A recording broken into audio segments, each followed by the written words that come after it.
This is the plaintiff, John Spence. He says the defendant is his next-door neighbor from you-know-where, and one of his brothers ran his car into his fence, damaging it. He had his fence repaired. The untrustworthy defendant still owes him $431.41, and he wants it now, so he's suing. Because the guy won't pay up. This is the defendant, Keenan Gooden. He says he had a guy all lined up to fix the fence, but his unfriendly neighbor went ahead and fixed it on his own for triple the amount, and he doesn't think that's fair. He's accused of not fencing in a neighbor. All parties, please raise your right hands. Welcome back to the People's Court. Next case on the docket, the plaintiff says the irresponsible defendant will not own up to his duties to repair and pay for a damaged fence that the defendant caused. But the defendant says that he had a guy lined up to fix the fence, but his impatient neighbor jumped the gun and had the fence fixed on his own. It's the case of please fence me in. Thank you, Douglas. You're welcome. Okay, Mr. Spence, tell me what problem you're having here with your neighbor. I'd be happy to, Your Honor. The defendant, Keenan, and I were neighbors. We share a property line. On my side of that property line is a wooden fence that separates our two backyards. I believe you have a photo of that for reference. On the morning of the incident involving my fence, I was on my way down to water my tomatoes and get in my car. And as I approached my backyard, I could see my neighbor, Keenan. Now, this was my first indication that something was amiss, because normally I would not be able to see my neighbor, Keenan, because normally there's a fence that would obscure that view. But on this particular morning, I could see Keenan moving around. There was a gap in the fence, maybe 18 to 24 inches wide. And okay, hold on one second. Is this the gap? This is one of the panels that was removed. Ultimately, Your Honor, we ended up replacing this panel. Okay. So you can see the panel on the left, Your Honor, was swinging loose from that post, which allowed me to see into Keenan's property, right? So this picture that I'm looking at that you provided into evidence is taken from whose property? It's taken from my property, Your Honor. From your own property. And I am seeing these holes in the fence, and that was done how? When I approached the fence, it appeared that it was bowed towards me. It looked like it had been struck from a vehicle on the other side. Did you ever take pictures from the other side? No, I never took pictures. Okay, and did Keenan ever say to you what had happened? Yeah, as I was inspecting the damage that morning, Keenan approached me from the other side, and he says, well, I guess I need to talk to you this morning. So he indicated to me that one of his brothers had rammed into the fence when he was moving his vehicle around in his driveway, and it had struck the fence. So at that point, we talked about it. No one was hurt. I said, well, we're going to have this fixed, and he agreed. I said, well, I've got a neighbor on the other side of me. His name is Willie, and Willie's a carpenter. I said, I would like to talk to Willie about going ahead and fixing this. And Keenan said, that's fine. He said, I'd like to take a shot at repairing it as well. I said, Keenan, are you a carpenter? And Keenan said, no, I'm not a carpenter. I said, or are you a fence installer? And he said, no, I'm not a fence installer. I said, Keenan, I would like this fence repaired to a condition similar to where it was before it was rammed by a vehicle. And he goes, well, I've got a guy who I think can take a look at it. I said, that's fine. He can take a look at it.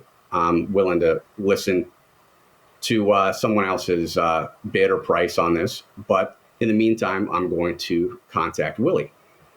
So I contact our other neighbor, Willie, on the other side of me, and I have Willie go over and measure things up. And he tells me that he's going to need 2 panels on this fence. Keenan wanted to just replace a couple of the pickets.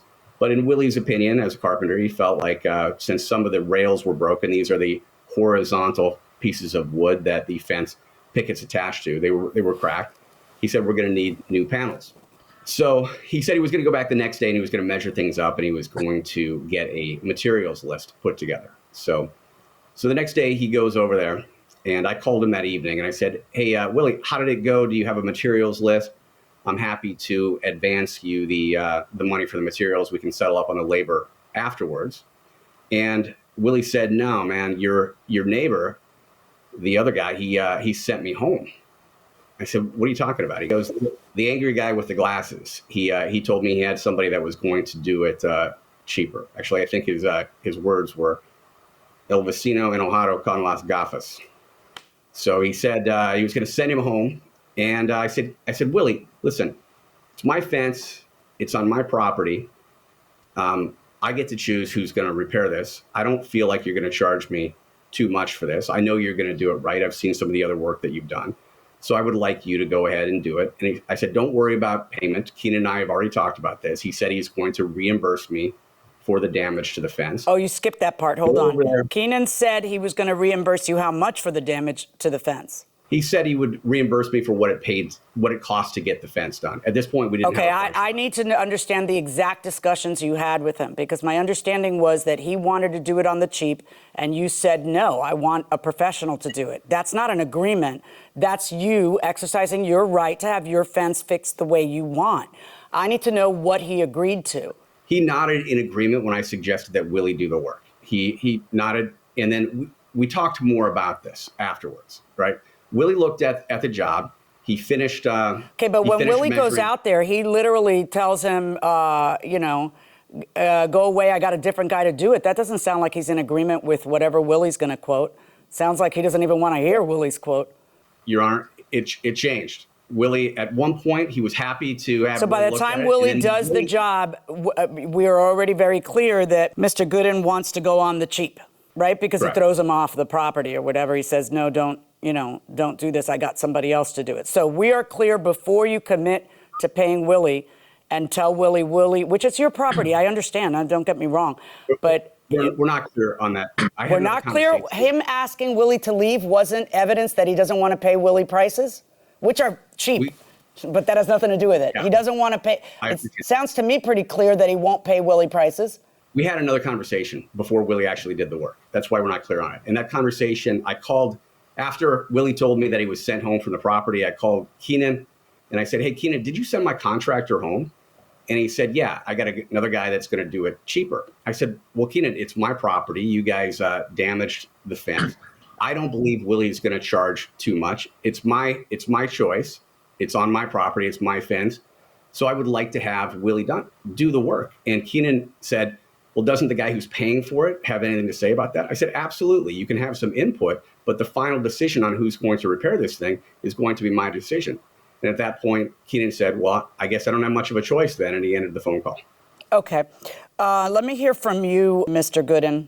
What is it that happened?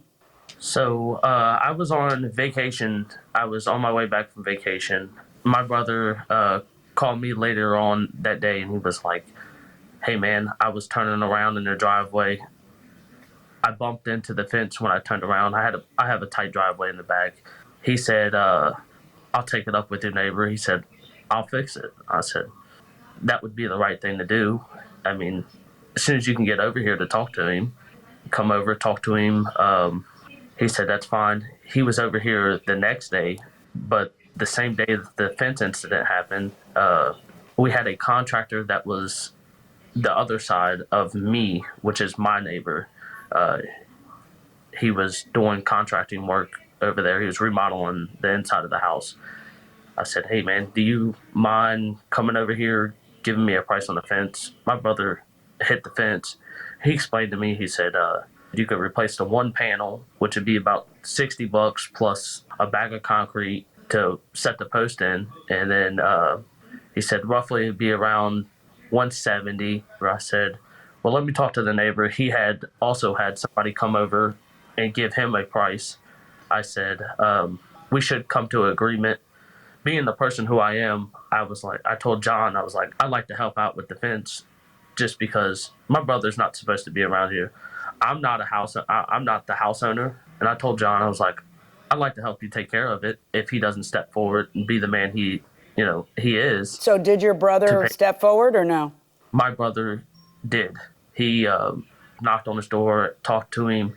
I guess I didn't understand the whole thing from my brother, but John had told me that he had won money down at the casino, that he gave him $200 or something down, and then that he was going to pay the rest of the fence once they agreed upon a number. All right, is your brother here to testify?